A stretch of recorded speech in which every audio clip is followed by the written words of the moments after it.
안녕하세요 여러분, 세상돌아보기입니다. 예, 오늘은 25년 3월 11일이고 화요일입니다.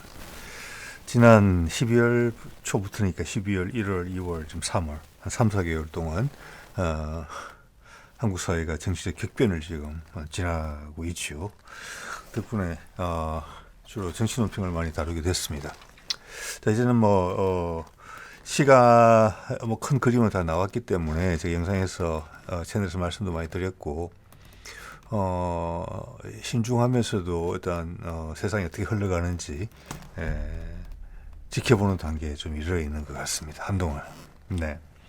자, 그래서 한동안 좀 업데이트가 좀 안 됐던 국방논평 부분을 좀 다뤄보려고 해요. 예, 좀 정치 부분에서 좀 머리도 식힐 겸 겸사겸사 해서. 그래서 오늘은 제가 이제 몇 년 전에 다뤘더라고요. 충남함 이야기를. 그래서 오늘 그 레이더 이야기를 해보려고 하는데, 제목이 좀, 많은 분들을 좀 의아해 하실 분들도 있을 것 같아요. 충남급 레이더가 정조대왕급보다는 훨씬 나을 것 같다. 이런 이야기를 한번 드려보려고 해요. 예. 자, 그래서, 이거야 여러분 참고로 들으시는 것이고, 재미삼아 들으셔도 됩니다. 그렇지만 근거 없이 말씀드리지는 않습니다.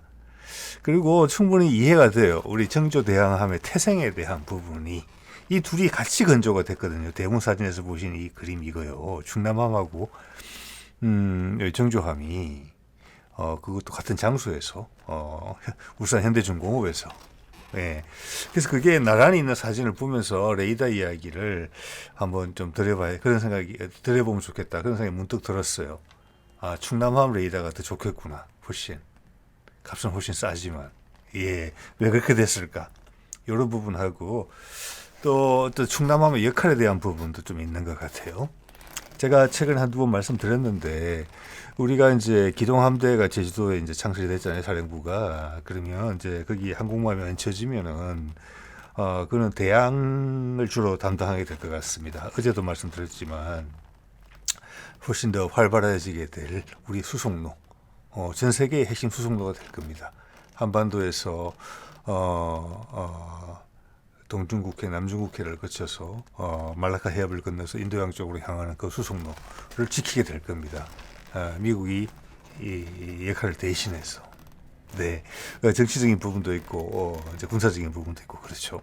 그러면 거기는 기동함대고, 지금 우리나라의 함대 구조가 구성이 동해 1함대, 서해 2함대, 남해 3함대가 있어요. 그러면 항공모함 기동전단이, 그리고 대형 구축함으로 이루어진 그 기동전단이 한반도 해역에서 작전을 할 그런 계제는 없어요. 북한을 상대할 계제도 없어요. 그거는 그 해역에서 중국 해군과 일본 해군을 상대할 계제도 없어요. 그건 대양용이에요. 그래서 이순신급 이상의 구축함들만 거기다 배치가 된 겁니다. 이걸 보면 딱 어떻게 보면 쉽게 알 수 있어요. 우리도 평소에 가끔 생각해 보는, 대양 항해를 하려면은 어떤 배든지 갈 수 있죠. 근데 이제 오래 가면 힘든 거니까, 성분들도 힘들고 그러니까 우리는 5,000톤 정도를 보고 있는 것 같다. 5,000톤을 기준으로 5,000톤 이하는 내해에서 근해에서 주로 활동하고, 5,000톤 이상은 먼바다에서 하자. 자, 그렇게 되면은 우리는 일단은 제가 봤을 때 구역이 나눠진다고 봐야 돼요. 우리 지금 1, 2, 3함대는 우리 근처에서 발생하는 일을 상대해요. 물론 북한 포함이고요. 북한 해군은 보잘것 없지 않습니까? 그러니까 중국 해군하고 일본 해군을 상대한다. 1, 2, 3함대는 호위함으로만 주로 배치된다. 광개토 대항급 구축함이 있지만 그거는 약간 상징성이라고 봐야 되겠지요. 내해에서도 좀 이따 보여드리겠습니다만 상당한 전력을 구축한다. 거기는 대형 구축함이 웬만하면 안 들어올 것이라는 게 제 생각이에요. 엄청난 위기 상황이 아니면. 호위함도 많아요, 지금 숫자가. 계획대로 다 나오면. 계획대로 만들고 있고. 그러면 그 호위함들이 모든 지금 구축함들이 할 수 있는 역할들을 다 해줘야 돼요. 그걸 더 효율적으로 할 수 있어요. 배도 적기 때문에. 즉, 대공방어, 대탄도탄 방어, 대함 공격, 심지어는 대지 공격까지 다 해줘야 돼요. 네. 대신 항공기는 없죠. 기동함대처럼. 그렇지만 우리가 근해에서 작전을 하기 때문에 우리 육지에 있는 공군기지에서 떠면 되는 거예요. 내지는 KF-21이 넉넉하게 제공이 된다면 육지에 있는 해군 공항에서 떠면 되는 거예요. 예, 그렇게 큰 그림을 짰다고 저는 봅니다. 즉 그래서 우리나라 국토를 한반도를 항공모함 삼아 뺑 둘러서는 이 바다 근해를 호위함들이 똑같은 역할을 하는 기동함대랑. 기동함대는 우리나라에서 한반도에서 멀어지니까 항공모함이 필요하다. 그리고 함정들도 대양 항해에 적절하게 커야 된다. 그리고 거기에는 그 함대를 멀리 따라가야 되니까 원자력 추진 잠수함이 필요하다. 근해에서는 디젤 잠수함이면 충분하다. 이렇게 큰 구획이 지어진다. 이런 생각이 이제 들거든요. 이거는 이제 국제 정세가 바뀌는 형상을 보면서 우리가 오랫동안 기획했던 그 해군력의 운용 방안이 이제 조금씩 윤곽이 이제 개인한테 드러나진다. 이런 부분이 있는 것이죠. 자, 보겠습니다. 자, 이게 지금 네이버 뉴스가 어렵게 현대중공업에 가서 내부의 중요한 사진을 찍었어요. 핵심적인 건 안 보여줬는데 아마 판촉을 위해서 크게 신경을 좀 썼다, 배려를 많이 해줬다 그렇게 생각을 합니다. 내부를 보여줬으니까.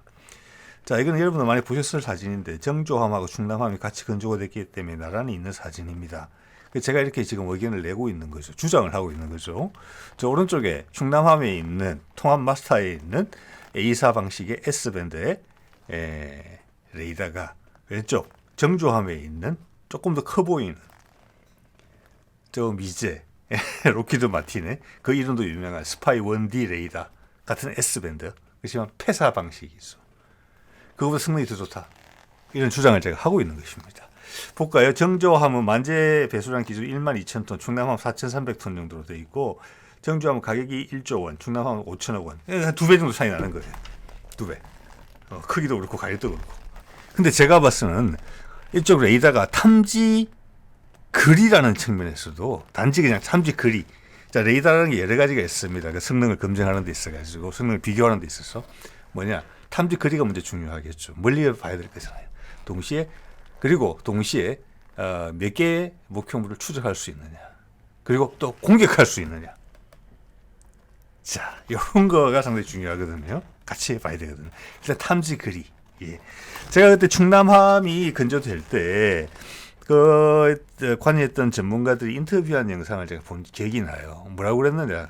상당히 자신감 있게 보통의 우리나라 개발자들과는 다르게 물론 어투나 표정은 상당히 이제 냉정함을 유지하면서 겸손해하면서 말씀하시지만 말씀의 내용은 대단했습니다.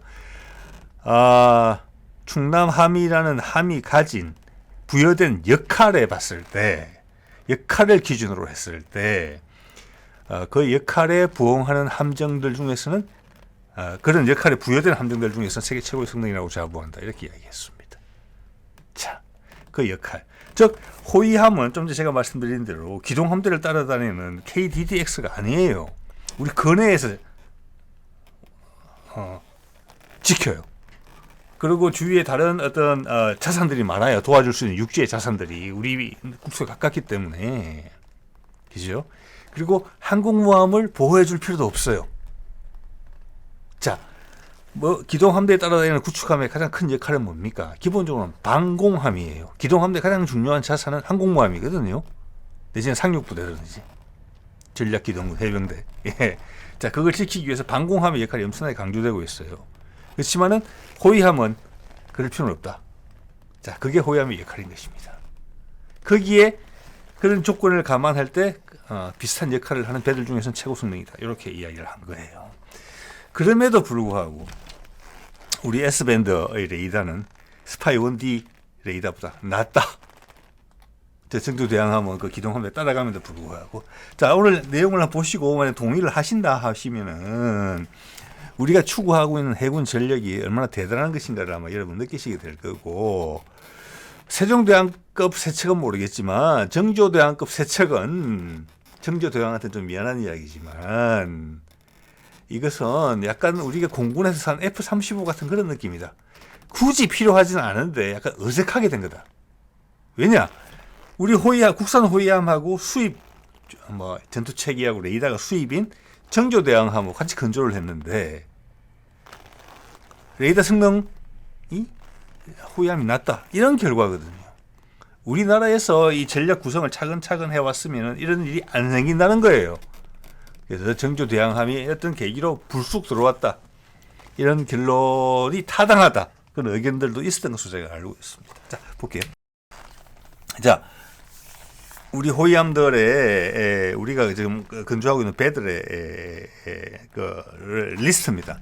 인천급으로 시작했죠. 2013년에 일본 함이 인수가 됐어요. 6척, 대구급 8척, 충남급 6척, FFX4 아마 이것도 1, 2년 안에 건조 들어갈 겁니다. 지금 분위기로 봐서는. 그 다음 이순신급 6척, KDDX 6척 건조할 거고, 세종급 3척, 청조급 3척도 지금 건조 중이죠. 이렇게 되면 2030년이나 30년 초반에 가면 이게 다 구축이 돼요. 총 44척이에요. 그래 되면.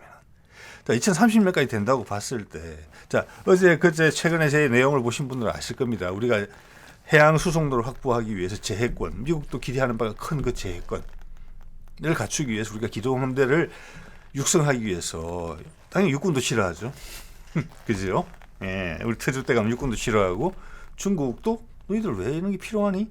일본은 더 예민하죠. 그런데도 이게 해온 겁니다. 예. 자, 빨간색으로 표시한 것들이 다 이제 우리 1, 2, 3함대 예, 연안용으로 확보가 되는 함정들이에요. 이거 다 합치면 뭐냐? 64, 24에 26척이 되는 거예요. 우리 근해에만.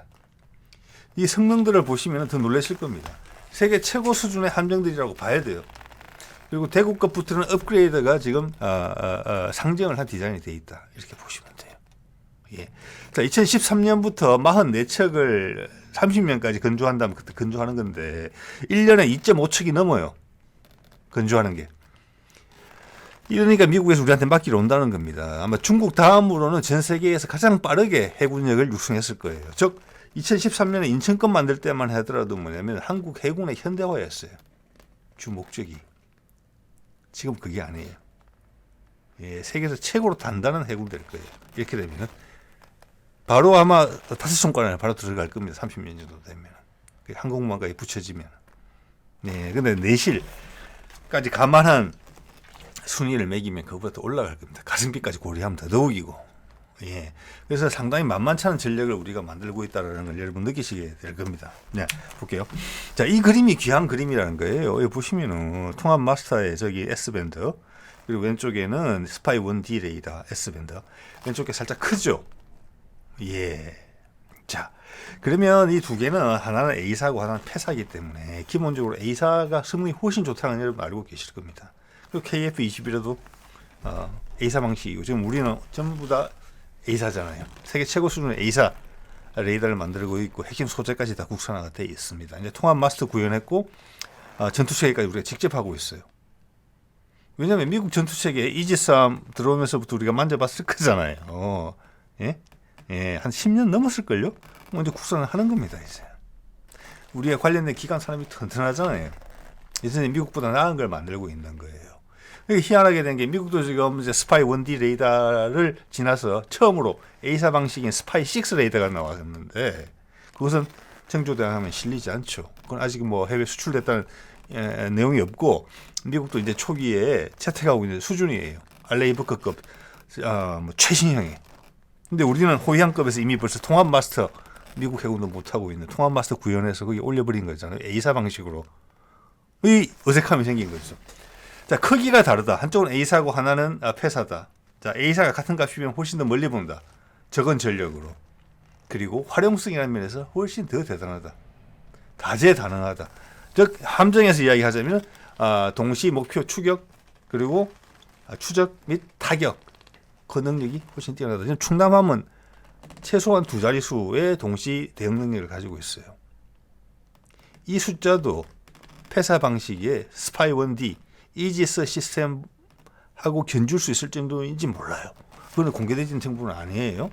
근데 폐사 방식이라는 거 과거에 일루미네이트를 통해서 대공 미사일 유도했던 그런 게 남아 있죠. 아직도 물론 이 전투 체계가 최신적으로 개량됐다는 것도 알고 있습니다.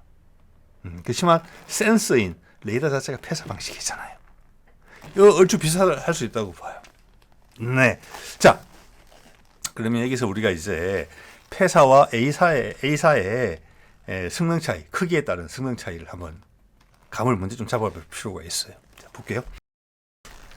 자, 이게 이제 우리 쪽에서 나온 자료인데 위에 거 보면은 중량급 S밴드 레이더 1대1 실물 크기고요. 밑에 것도 실물 크기인 것 같아요. 밑에 거는 지금 뭐라고 되어 있냐면 여기 이제 KDDX용이거든요. 예. 그런데 여러분 느끼시겠지만 이 크기가 거의 비슷하다고 느끼실 겁니다. 예.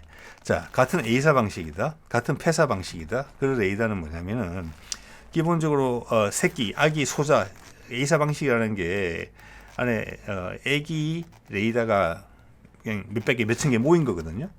예를 들어서 KF21 레이더 같은 경우는 X밴드예요. X밴드는 좀 더 파장이 짧죠. 이러면 이제 소자 크기가 작아져요. 예. 거기 천 몇백 개가 들어간 것으로 되어 있어요. 그래서 항공기의 탐지 거리가 300km 남짓이라고 제가 추정을 하거든요. 여러분들한테 말씀을 드려봤을 때 현장에서 그냥 취미 삼아 하는 사람 말고 개발에 참여한 사람들, 네, 예, 그런 분들 말씀드려보면 한 300km가 좀 넘을 수도 있다 이런 생각이 살짝 들거든요. 그거 가지고도 크기 요만하잖아요. KF21에 들어가는 X밴드. S밴드는 X밴드보다 파장이 길어요. 그래서 훨씬 더 멀리 가요. 같은 값이면. 자, 그 S밴드인데 거기에 이제 레이더가 몇 개가 들어있느냐에 따라서 탐지 거리가 기본적으로 나옵니다. 그리고 크기가 커질수록 전기 많이 먹어요. 네. 자, 볼게요. 그리고 이제 여기서 이제 우리가 또 하나 신경 써야 될 게 우리 지금 KDDX 같은 경우는 당연히 통합 마스터인데 X밴드하고 S밴드를 두 개 다 가지고 있어요. 충남함은 S밴드만 가지고 있어요. 정조대왕함하고 세종대왕함도 S밴드만 가지고 있어요. 미국은 주말트급에서 X하고 S를 통합해서 구현하려고 했지만 실패했어요. 그건 지금 미국 군함에서는 적용하는 사례가 없어요. 미래에 시도할 거예요. 예. 근데 우리는 그걸 시도하는 거예요. 그런데 왜 충남함에는 X밴드는 없고 왜 S밴드만 있을까? 맡겨진 임무에 그걸로 충분하기 때문에 그렇다. 그러면 KDDX는 왜 X밴드가 추가됐을까? S밴드 자체 크기는 비슷해 보인단 말이에요. 즉, 이 S밴드 KDDX가 대탄도탄에 대해서 중간 단계 요격이 가능한 정도의 레이더를 가지고 있다면 당연히 그럴 겁니다. 왜냐? 스파이 1D 레이더보다 훨씬 좋은 레이더니까. 그러면 똑같은 크기라고 봤을 때 비슷해 보이거든요. 충남함에도 당연히 중간 단계 요격이 가능한 정도의 레이더가 달려 있는 거예요. 이러면 많은 논란이 종식이 돼요. 그런 기능은 부여 안 될 거야. 뭐 이런 이야기들 밖에 들리는 것 같거든요. 제가 봐서는 아니에요. 여러분 한번 생각해 보십시오. 네. 예를 들어서 일본에 지금 주력으로 많이 건조하고 있는 22척 정도까지 건조하려고 하는 12척 해서 배치를 약간 다르게 하려고 하는 것 같아요. 그 모가미급 호위함도 보면은 거기는 X밴드 레이더만 가지고 있어요. S밴드가 없고. 그리고 장착하려고 하는 무장을 보면 대공 미사일 체계를 보면은 자함 방공에 충실한 것으로 보이거든요. 그럼 X밴드는 사거리가 짧아요. 탐지 거리가. 대신 더 선명하게 볼 수는 있어요. 분리성이 더 좋아요. 가까이 있는 것에 대해서. 네. 그 말은 일본 해군, 자위대 해군 같은 경우는 지금 뭐 콩고나 그 뭐 약간 이지스 구축함 여러 개 있잖아요. 그걸로 탄도탄을 대응하고 모가미급은 자함 방공 정도 하면 되겠다라고 결정이 됐기 때문에 그 역할을 그렇게 부여받았기 때문에 레이더를 X밴드를 한 거예요. 우리 충남함에다가 기본적으로 S밴드 레이더를 달아준 것은 기본적으로 탄도탄 요격을 하겠다는 겁니다. 기동함들 어디가 처박혀 있을지 모르잖아요. 맞죠? 저 다른 나라의 항구에 기착하고 있을 수도 있어요.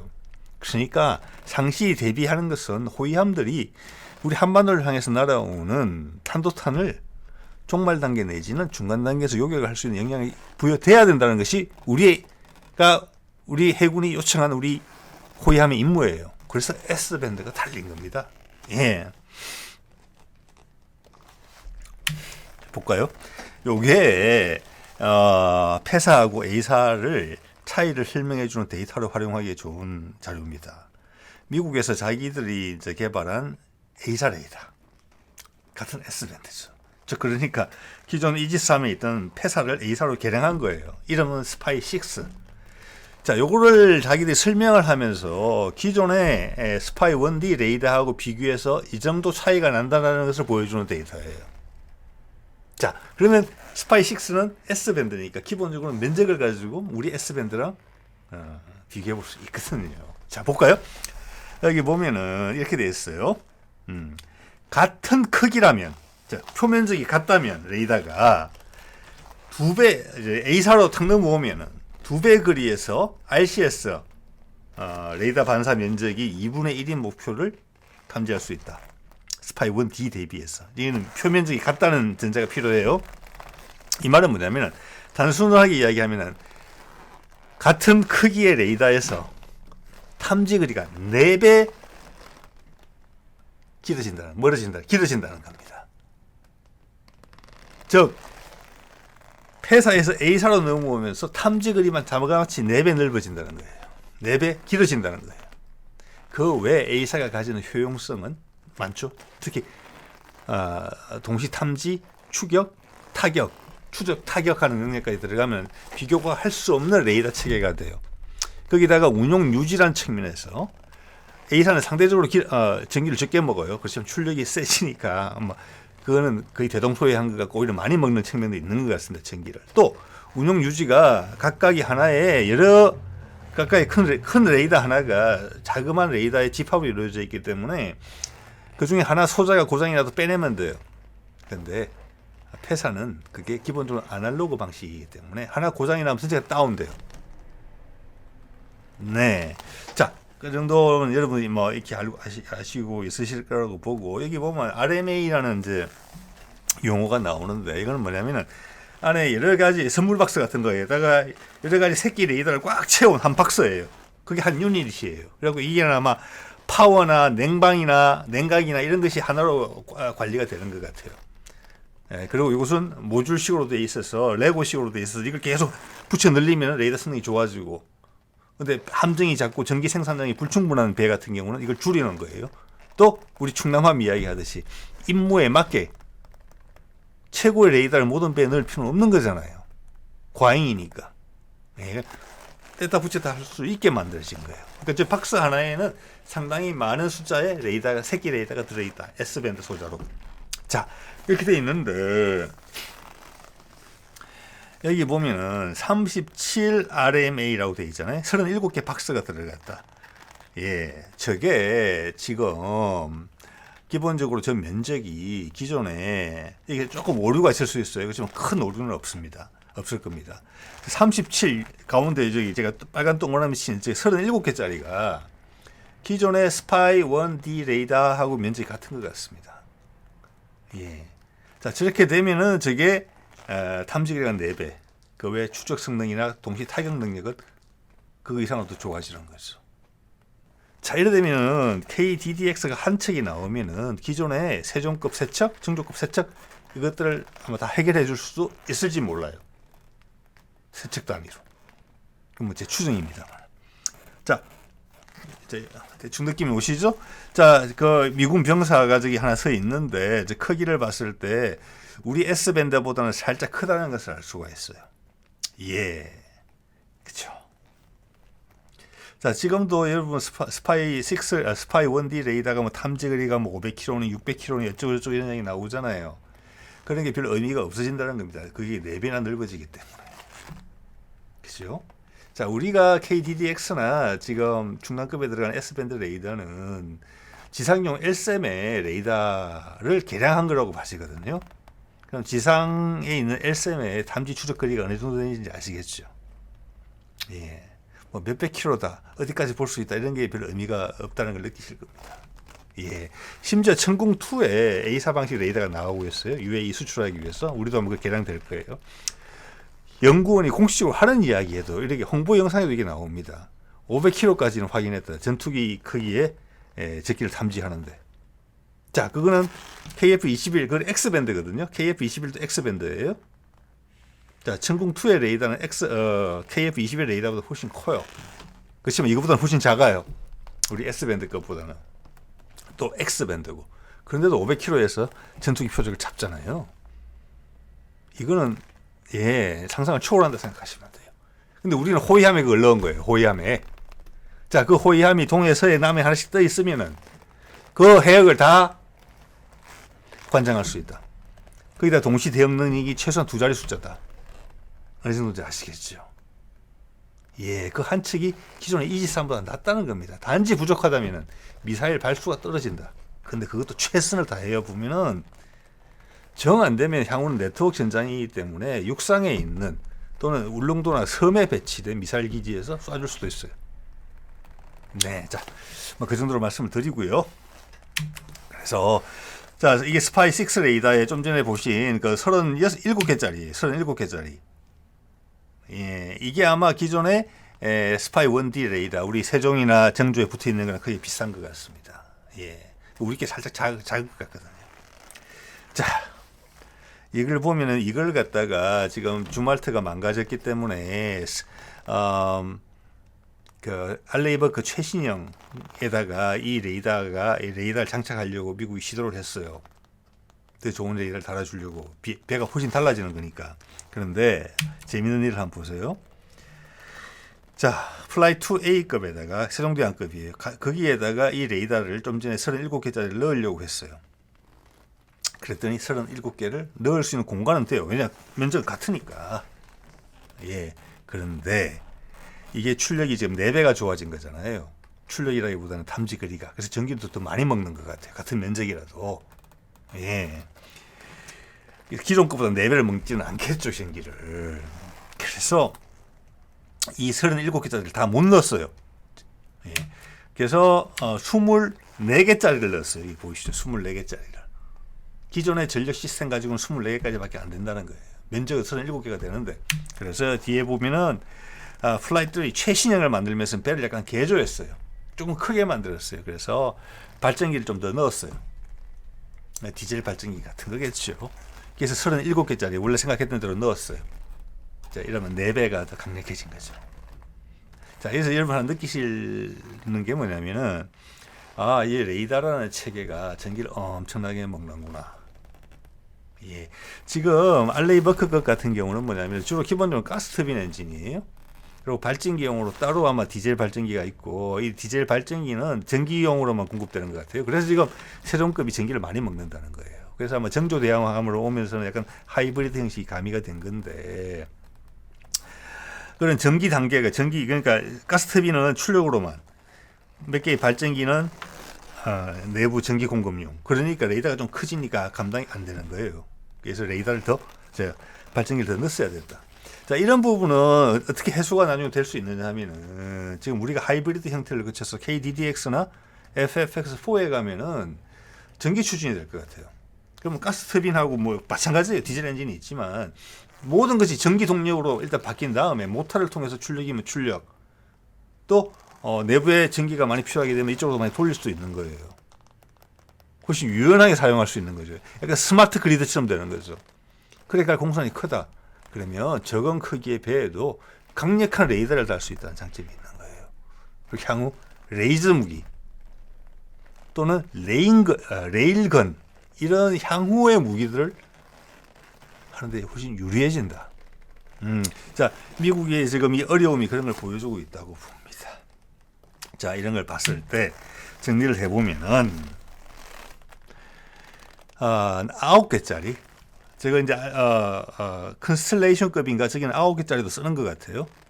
그 호위하면 그게 충분하다는 거죠.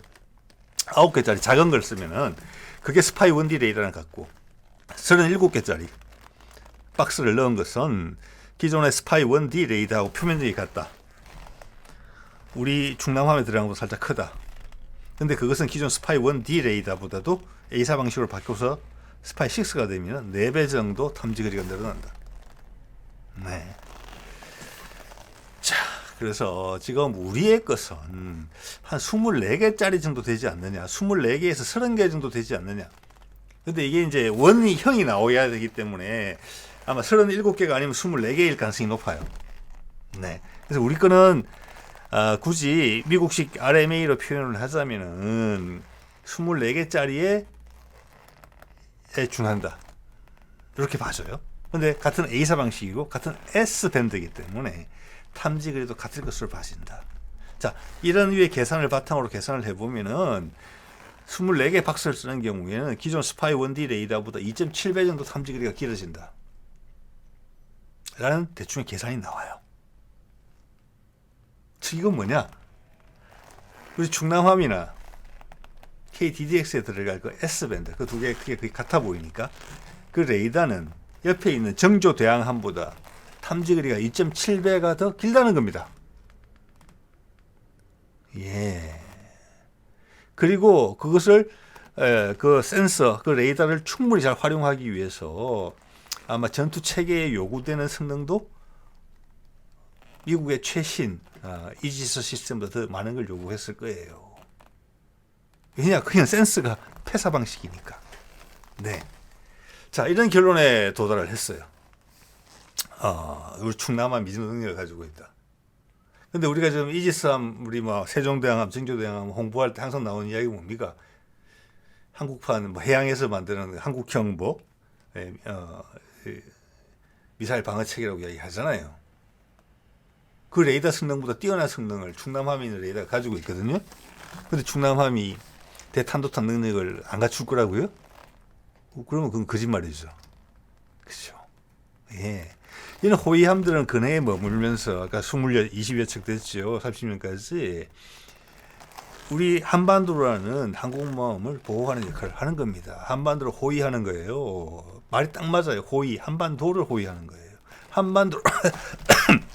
한반도로 날아오는 적기나 저게 함정이나 저게 잠수함이나 저게 탄도탄도 막는다. 탄도탄의 경우에는 종말 단계뿐만이 아니라 중간 단계 교육까지도 가능한다. 저는 감히 그렇게 생각합니다. 우리 SM 개발되는 걸 봤을 때. 네.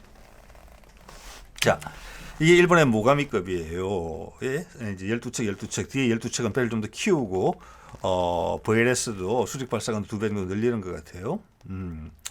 여기 보면 이게 X밴드를 쓰거든요. 예, 지금 유럽에서도, 러시아도 지금 통합 마스터 구현을 하거든요. 지금 미국만이 못하고 있어요. 우리 일본도 지금 하고 있잖아요. 지금 중국은 아직 통합 마스터 못 본 것 같아요. 중국 해군은. 그러니까 이게 기술의 장벽이 있는 부분이에요, 지금. 그런데 이게 이제 충남함이 4천 몇백 톤이니까 충남함보다 1,000톤 정도 무겁거든요. 더 크거든요.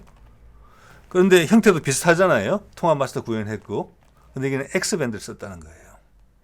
즉, 모가미급의 임무에는 대탄도탄 방어 능력이 요구되지 않는 거예요. 이거는 기본적으로 대잠용으로 개발된 배예요. 거기다가 이제 기능을 더 붙여가는 거예요. 이제 아시겠죠? 어떤 느낌이신지. 충남함은 왜 더 적은데 S밴드 레이더를 넣었을까? 훨씬 더 멀리 볼 수 있는 눈을 달아줬을까? 그것은 탄도탄을 요격해야 되니까. 간단한 겁니다. 자, 이게 모가미급에 일본도 지금 이제 자국 미사일들을 넣으려고 하는데 거기에 있어서는 문제가 뭐냐면은 기존 SM2가 별로 신뢰성이 없고 그렇기 때문에 자기들 미사일을 넣겠다 이렇게 된 거예요. 자, 030 대공 미사일을 갖다가 여기다가 부스트를 달아서 사거리를 늘려서 쓰려고 하는 것 같거든요. 그 함정에다 넣어서. 이게 천궁2급 정도 되는 대공 미사일이고 부스터를 넣어서 사거리를 늘린다. 그래도 사거리가 100km로 넘지는 못할 거라고 저는 생각을 합니다. 이제 추정컨 대는. 예. 자, 뭐 100에서 200 정도 될 수는 있어요. 그렇지만 SM6처럼 200에서 300 이 정도급은 아니라는 거예요. 자, 그게 우리 LSM이 생각하는 사거리라고 봐지거든요. 예, 일반형이.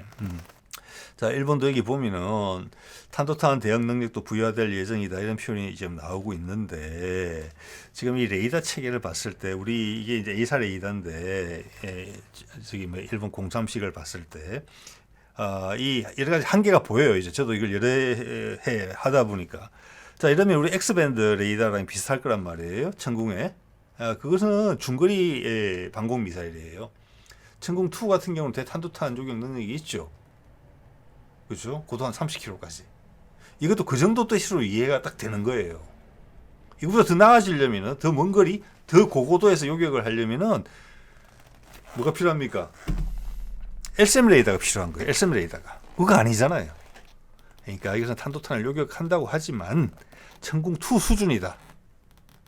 역시 모가미급 정도의 X밴드 레이더로 해결될 수 있는 수준이다. 이런 걸 단박에 알 수 있어요.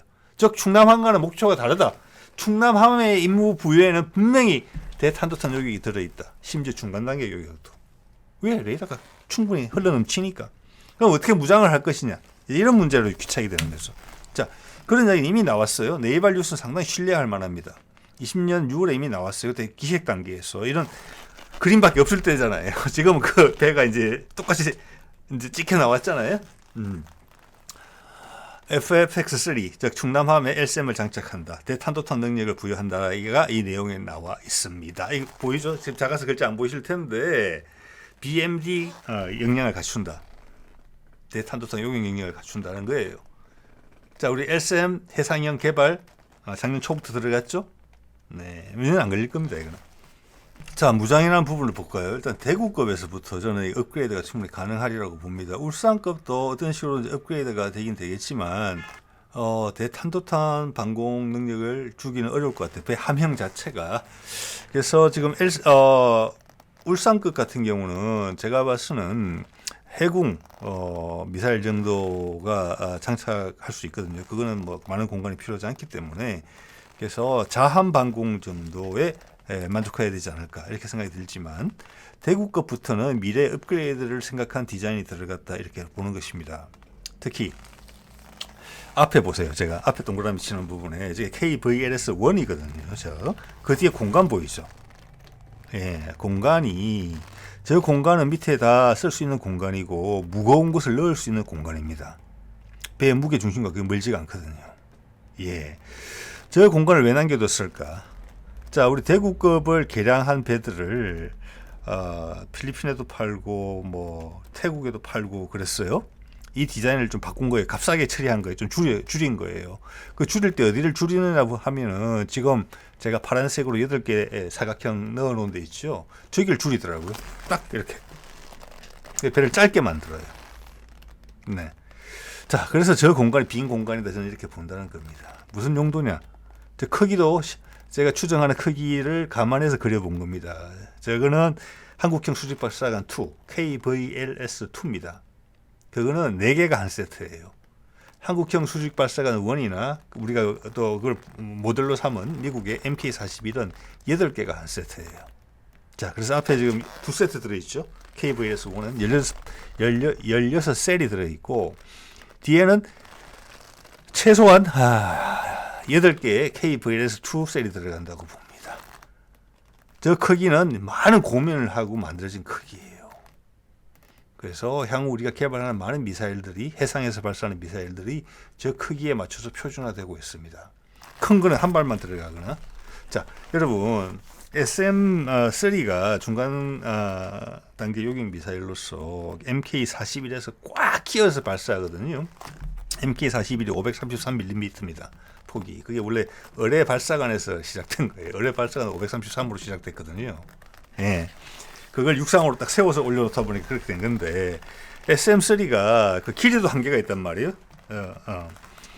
그래서 그것을 사거리를 자꾸 늘리려다 보니까 부스트를 계속 달아야 되는데 결국 한계가 온 거예요. 기존 MK41에 할 수 있는 한 고체 연료를 개량을 하고 크기를 꽉꽉 채워서 부스트를 해도 더 이상 안 돼요. 그래서 그게 어떤 크기의 제한이라는 부분이 분명히 등장했거든요. SM3의 사거리를 늘리는 데 있어서. 우리는 거기에 대해서 아주 넉넉하게 자리를 잡아놓은 겁니다. 자, 저기에는 기본적으로는 뭐 탄도탄도 들어갈 수 있어요. 제 생각에는 최소한 80cm는 넘는다. 즉 800mm는 넘는다고 저는 봐요. 자, 왜냐하면은 지금 LSM에 대탄도탄형이나 대항공기탄 그게 들어갈 거잖아요. 해상형으로 해서. 그게 40cm가 채 안 될 것으로 보이거든요. 그렇게 하면 4발을 넣을 수 있는 거예요. 해궁처럼. 그래서 공간 효율적으로 써야 되잖아요. 호위함 공간 필요 없습니다. 근데 우리 국방부는 포방부죠. 예, 그 국방부에 속한 한 소속 해군입니다. 해군도 포방부예요. 이순신급 개량할 때 보면은 저기 꽉꽉 눌러서 여기 빈 공간 절대 없습니다. 제일 소중한 공간이에요. 여기가 꽉꽉 쟁여서 수직 발사관 다 넣었거든요. 이걸 헐빈하게 남겨뒀잖아요. 자, 이것을 SM으로 다 넣으면은 48, 32, 32발이 들어갑니다. 해군 같은 건 다른 짜투리 공간에 넣으면 돼요. 네, 해군 반드시 필요하죠. 다층 방공망의 한 층을 이루는 거니까. 그러면 여기에 SM이 들어간다. 대항공기, 대탄도탄. 자, 대탄도탄은 고도가 한 60km 정도까지밖에 안 돼요. 그럼 종말 단계예요. 사드 대체하는 정도죠, 그죠?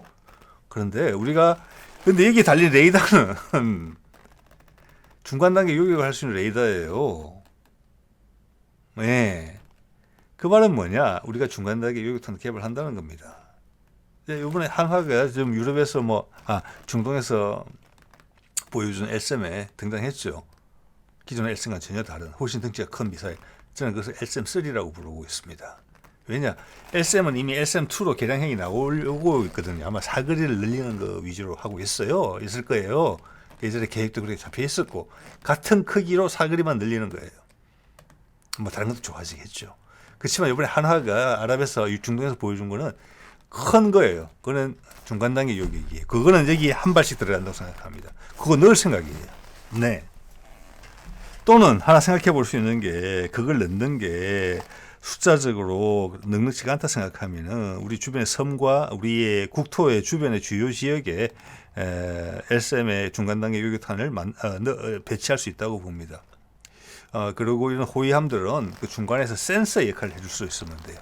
즉 적쪽에 가장 가까이 가 있는 움직이는 레이더잖아요.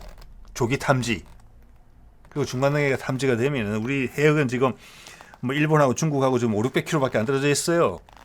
그러면 뭐 울릉도나 제주도나 아니면 서해 섬이나 내지는 내륙에서 중간 단계 요격탄 발사하면 되는 겁니다. 그것을 굳이 배야 실지 않더라도 호위함들에는.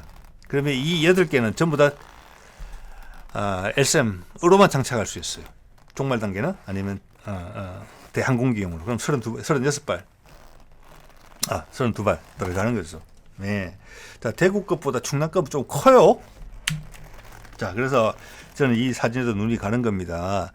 자, 대구급의 약간의 확장형이에요. 충남함은. 그리고 이제 통합 마스터 들어갔다는 부분이 있는 거죠.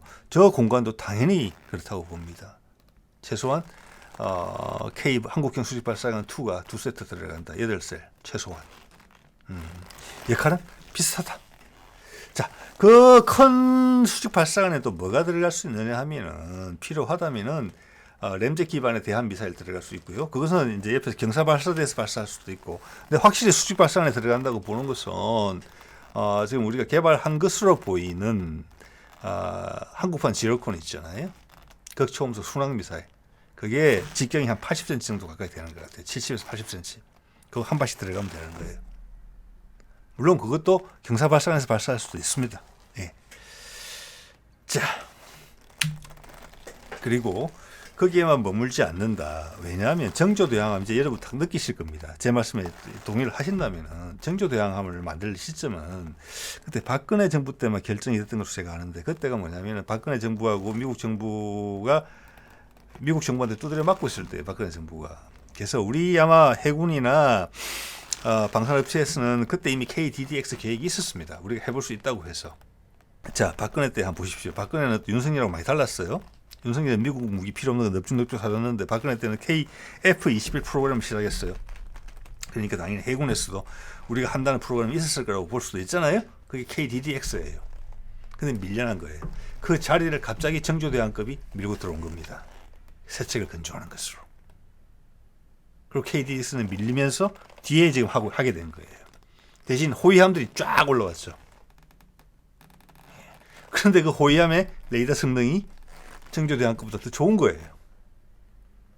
자, 그걸 이 배라는 게 뭐 한 달에 하나씩 찍어내는 게 아니잖아요. 아는 거예요. 같은 기술진이 같이 설계하는데 이 컨셉을 우리가 뛰어넘고 있는 거예요. 우리 호위함 컨셉이.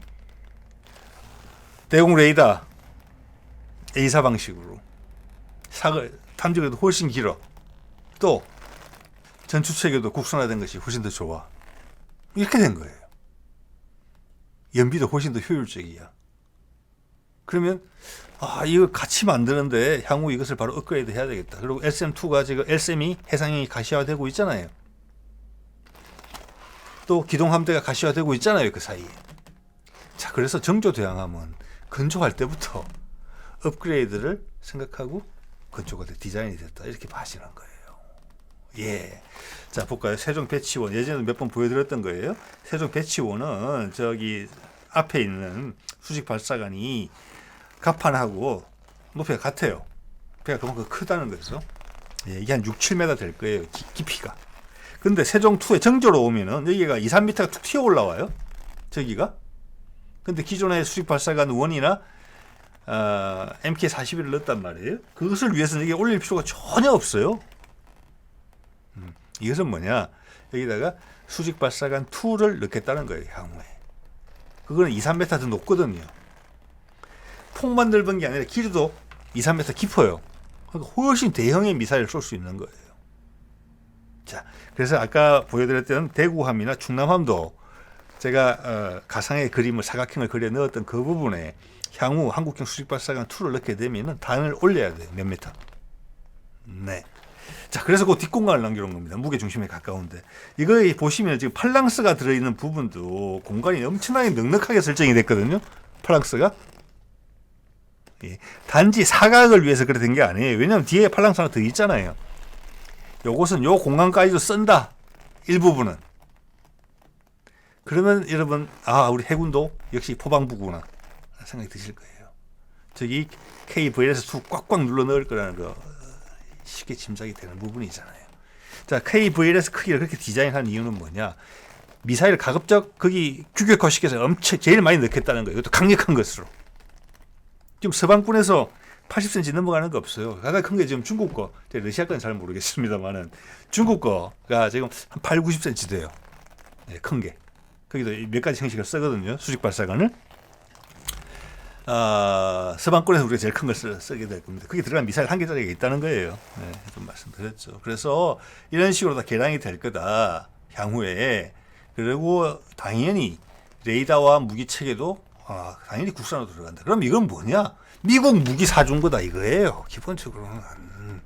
그 당시 외교적 여건이 그 압박을 받았다는 걸 박근혜 정부가. KDDX가 밀리고 저거 우리 기술로 충분히 만들고도 남는데 분통을 터뜨리는 사람들이 상당히 많았을 거라는 거예요. 비싼 돈 주고 결국 미국 배를 사준 거예요. 뭐 배는 우리가 만드니까 미국 미사일 사줘, 레이더 사줘, 전투체계 사준 거예요. 우리 다 할 수 있는데. 예, 그런 아픔이 있었던 겁니다. 지금 윤석열 들어와서 F-35 사는 거랑 똑같은 거예요. 아파치 헬기 또 사는 거랑 똑같은 거예요. 자, 그래서 저거는 나중에 다 개량한다. 그래서 디자인에 이렇게 막 요걸 써붙인 겁니다. 툭 튀어나오게. 자, 이렇게 되면은 전투체계 레이더 다 교체되고 우리 수직 발사관 들어간다면 훨씬 엄청나게 강력한 그런 배가 되겠죠. 그리고 향후 전기 추진에 KDDX 익숙해지면은 전기 추진으로도 바꿀 수도 있다고 봅니다. 필요하다면. 그리고 세종 배치원도 다 바꾸겠죠. 일단 배가 크니까 개량하기 좋아요. 그렇죠? 자, 그래서 일단 저기는 디자인이 이렇게 나왔기 때문에 통합 마스트는 조금 안 될 가능성이 높아요. 네, 그렇지만 지금 배보다는 훨씬 나은 배가 된다. 여러 가지로 봤을 때 스텔스성이 레이더 스텔스성이나 여러 가지를 봤을 때 결국은 KDDX가 크기는 좀 작지만 우리의 대표 함정이 된다. 그렇다고 해서 세종이나 정조를 버리는 건 아니다. 그렇지만 가운데 그런 사연이 있었다는 걸 충분히 짐작해야 한다. 충남급하고 비교를 해보면 그런 생각이 든다는 것입니다. 예. 자, 이런 거죠. 그래서 뭐 들어갈 무장들을 보면은 툭 튀어나온 거 보이시죠? 팔랑스 한 대를 위해서 저 아까운 공간을 다 낭비한다? 아니죠. 저 상당 부분이 팔랑스는 이제 우리 LIG에서 개발하고 있는 30mm로 CIWS로 바뀔 거잖아요. 조금 더 뒤로 밀리고 앞에 공간을 쓴다. 한 3분의 1이나 2분의 1 정도의 공간을 더 쓴다. 그러면 이미 계산이 돼 있다는 겁니다. 저기에 한국형 수직발사관 2를 추가로 어떻게 넣을 건지에 대한 그림이 이미 돼 있다는 겁니다. 가장 많이 눌러 넣을 수 있게 하겠다는 거죠. LSM 해상형이 들어갈 것이고 항공기 탄도탄 저거는 이제 한국형 수직발사관 2에 4발씩 들어간다고 봐주고요. 중간 단계 요격탄은 한 발씩밖에 안 들어간다 이렇게 봐집니다. 여긴 들어가겠죠 당연히. 이거는 기동함대니까 멀리 가는 거니까.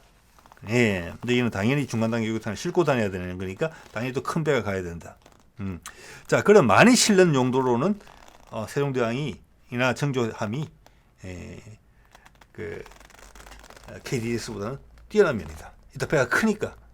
그래서 우리 한때 이야기 나왔다 들어간 알스날 함이라고 그러나요? 무장만 잔뜩 장착한 배. 바다 위에 F-15K 정도 되는 그런 용도로 활용될 것 같습니다. 계속 개량을 하면서. 자, 그 외에 대한 미사일로는 램젯 기반 대한 미사일은 이미 개발이 완료된 것으로 알고 있고, 스크램젯 기반의 한국판 지르콘이 있어. 이것도 타격거리가 1,000km. 그리고 뭐 마하 9, 10 정도로 돌진하는 거니까 엄청난 무장이라고 보시면 되고, 그런 것은 다 향후에 필요하다면 핵 무장이 가능한 그런 무기 체계예요. 예. 그리고 직경이 80cm가 넘어갔기 때문에 어떤 탄도탄 류도 필요하다면 들어갈 수 있다고 봅니다. 예. 자, 오늘 이 정도 말씀드리겠습니다. 네.